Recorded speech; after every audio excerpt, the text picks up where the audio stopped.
Hello everybody and welcome back to another video here on the channel. This is ABL week 3. This week you can see up on the screen we are going against the Cuernavaca Cyndaquils, and their team is on the right hand side of the screen here. Mine's on the left. I'm actually going to drop the camera so you guys can see all the information here. This is just the results and the stats basically for the first 2 weeks. So you can see the Pokemon that I've brought. A couple times I brought Arctivish, Corviknight, Diggersby twice, Grimmsnarl twice. How many times they've been brought there in that column. The Kill Death, the KD column over here. There we go, the mouse wasn't showing up. So this is how many times I brought my Pokemon.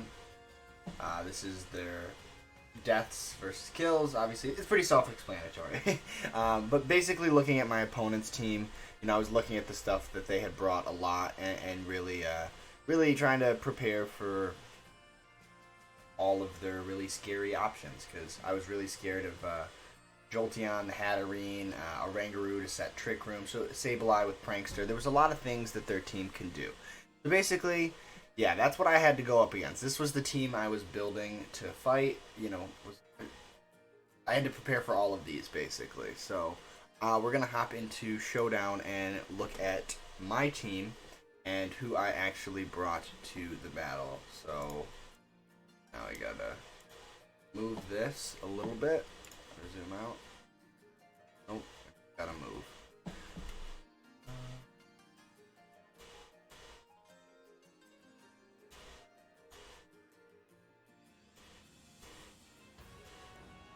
There we go. Now we're moving.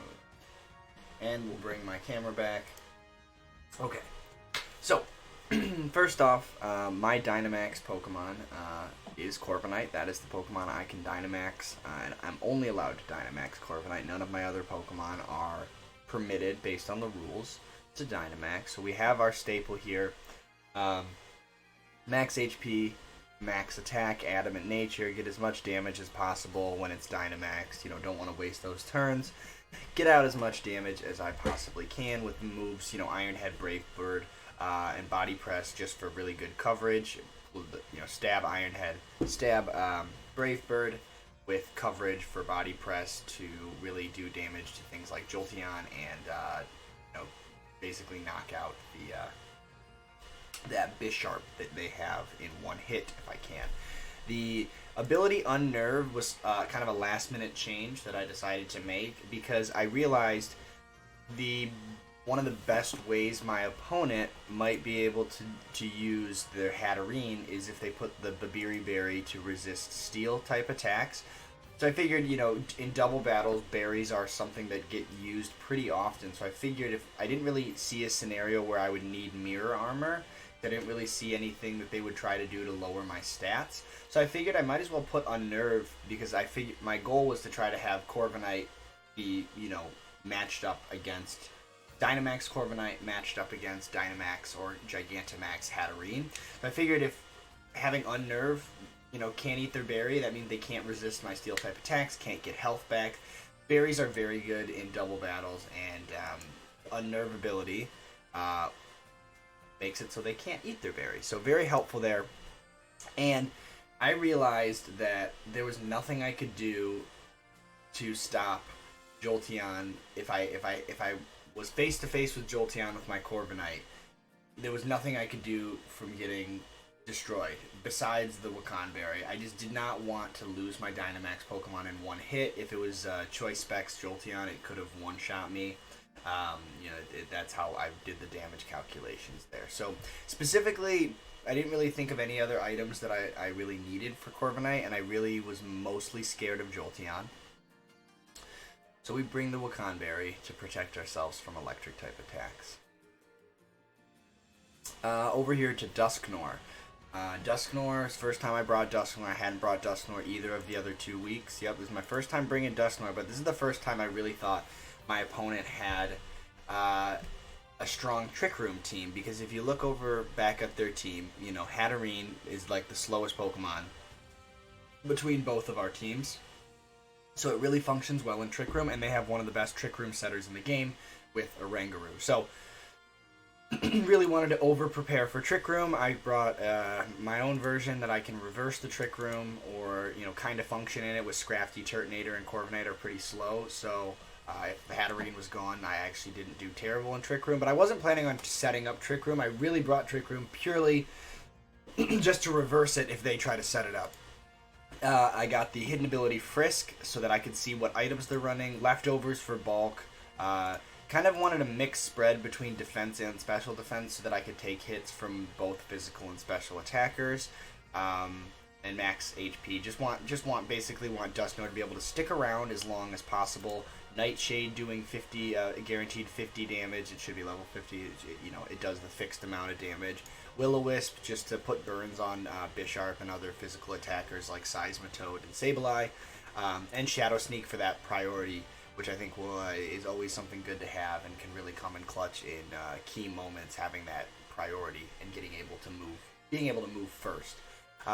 Then our Grimmsnarl. Grimmsnarl, again, is always so hard to build. I never know what movesets I want to run with it. So, but I decided I wanted Taunt, because as long as they weren't running a certain item on Oranguru, I could taunt it. There is a certain item they can run to prevent taunt, which I actually, but unless they know about that and plan on doing that, taunt is just good to have, be able to stop setup Pokemon. So I have taunt because it's Prankster Taunt, always goes first. Spirit Break. Spirit Break did enough damage to Oko with my attack. My 72 Adamant attack. I really wanted to be able to Oko Sableye, and Spirit Break, even though it's not the strongest fairy type attack, Play Rough is stronger. Spirit Break is enough to take out Sableye, and it has the added benefit of always reducing special attack, 100% chance to reduce special attack. So I figured it would be pretty cool to be able to lower special attack for Hatterene, be able to really weaken my opponent's special attacking power. So, and then Light Screen with Light Clay, the item, set up 8 turns of Light Screen. Again, that helps Corviknight survive those max flares from Hatterene. It helps it survive, super effective Thunderbolts and stuff like that from Jolteon. So, definitely crucial there. And Hammer Arm, I felt like I needed, I kind of didn't know what I wanted to put in this spot, and I didn't want Grimmsnarl. I figured out, I specifically put this much defense in my Grimmsnarl, because the way that I have Grimmsnarl EV'd here, it could take an Iron Head, take one Iron Head and live on like a sliver from Bisharp, and then I could return with a Hammer Arm, and they might not be expecting the coverage move on Grimmsnarl, because normally Grimmsnarl is support.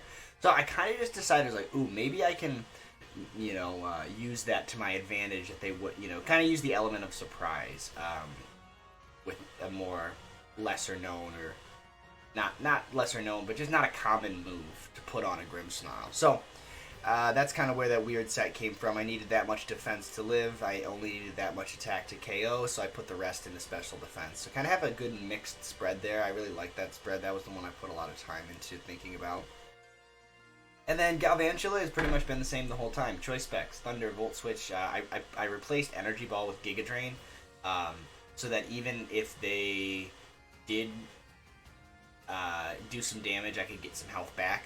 Because Giga Drain was strong enough to Oko their Seismitoad, because it's really weak to grass type attacks. And then Bug Buzz, just to hit some of their psychic types.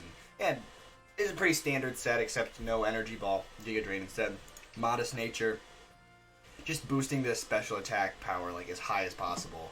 It's already pretty high special attack, pretty decent, 97, maxed out with Choice Specs. Does a lot of damage. Then we have our Turtonator. Turtonator was the way that we could switch into things, a couple different things. I didn't want to be able to get burned. Like, I could switch into Will-O-Wisp if Sableye goes for Will-O-Wisp. I could switch into physical attacks from Bisharp. Another way to deal with Bisharp really well, just having a good fire type. Super bulky. You can see here, it's supposed to be level 50. It's just a super bulky Pokemon that can absorb hits and does a lot of damage back with, you don't really have to invest in defenses because it has really good defenses already, which is pretty nice. So you can put all of that into health, HP, which is one of its weaker stats, and special attack. Make its special attack really powerful. You can do Draco Meteors and lower your special attack, and then the white herb restores that back to neutral, so you basically get 2 full power Draco Meteors without having to switch out and reset your stats. Flamethrower, just wanted the reliability of the accuracy, and I really didn't need Heat Wave to hit multiple targets, so I brought Flamethrower just to really deal with, again, pretty much Vanillux and Dhelmise and Bisharp. Like, there was actually a lot of Pokemon on their draft they could have brought that were pretty weak to Flamethrower. Draco Meteor on anything that's neutral does a ton of damage, and Flash Cannon just to have some coverage against the Fairy types, be able to hit if I was stuck with my Turtonator against Hatterene. I wanted to have a super effective attack on it. So that's where the Flash Cannon came from. Pretty straightforward set for Turtonator. And lastly, our Scrafty. Scrafty we needed for sure because it just, again, really bulky, so it can absorb hits from the likes of like Jolteon with its special defense. It can take physical attacks from Bisharp, and again, it can return that with a lot of damage back with, Oko. Bisharp using Drain Punch, Crunch hits the Psychic types like Oranguru and stuff, and the Ghost type like Dhelmise. So Fake Out just to be able to stop them from moving on the first turn. I switched Scrafty out. Fake Out's just a move you don't want to leave behind if you're bringing Scrafty, and just Protect just to keep myself in a good spot. And I specifically brought enough speed to outspeed just like a bulky physical attacking or defensive Bisharp, because if they don't run any speed, Bisharp has a 91 speed stat, or a 90 speed stat, excuse me. So I brought enough speed to guarantee I didn't want to take any damage from Bisharp, as long as they didn't run speed, which normally they don't. So I put enough speed there, and I put the rest in attack and HP. So yeah, that's the team we're bringing. I feel pretty confident about it. I did do some practice battles in order to figure out what was working and what was not working. Shout out to my friend Shady. Check out his channel. He helped me kind of work on this team. I'll put his link in the description below for helping me out, and all the other coaches and ABL stuff will also be in the description. I do have a code. There's a code down in my description if you want to get ABL merch. There's a code in the description for 10% off. And I think that's all. The battle will be up on my channel tomorrow, because this will be up Friday, and then the battle, you'll be able to watch the battle on Saturday. So hope you guys enjoyed this video. Leave a comment down below if you had anything you wanted to mention or questions about my team, or just give me any feedback. And I hope you guys look forward to watching the battle tomorrow. Peace.